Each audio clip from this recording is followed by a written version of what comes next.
हमर तोरा जोड़ी बनल रहत के जहान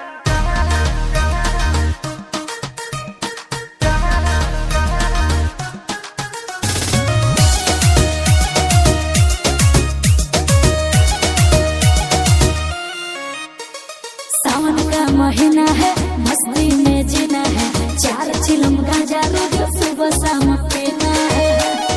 ए सोना, सावन का महीना है, मस्ती में जीना है, 4 चिलम गांजा रोज सुबह शाम पीना है। सुनो मैं तो भोला भोला रे तू सुबह शाम जी। हमर तोरा जोड़ी बनल रहत के जहान अच्छा गजायोरी भांग करे भोला जी के दान साचो हमर तोरा जोड़ी बनल रहत के जहान गजायोरी भांग करे भोला जी के दान। जाओ भोले बाबा।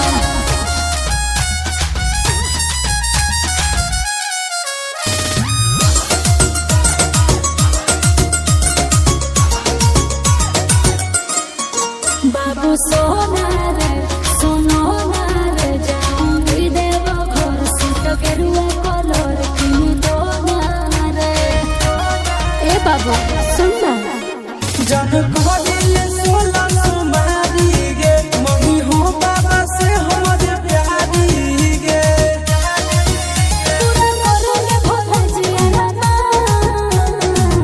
बालक धैर्य रखो। हमर तोरा जोड़ी बनल रहत के जहान गजायोरी भांग करे भोला जी के दान हमर तोरा जोड़ी बनल रहत के जहान गजायोरी भांग करे भोला जी के दान।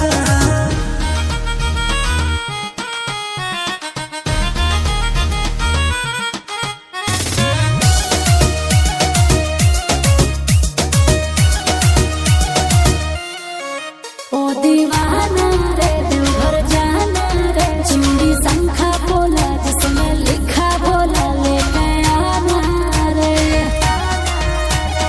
ए बाबू घर ले बैया जे हम गाड़ी गे साचो? जल्दी बै बाबा के दुआरी गे जय हो चिंटू आशीष बाबा के धरो ध्यान। हमर तोरा जोड़ी बनल रहत के जहान गजायोरी भांग करे भोला जी के दान हमर तोरा जोड़ी बनल रहत के जहान गजायोरी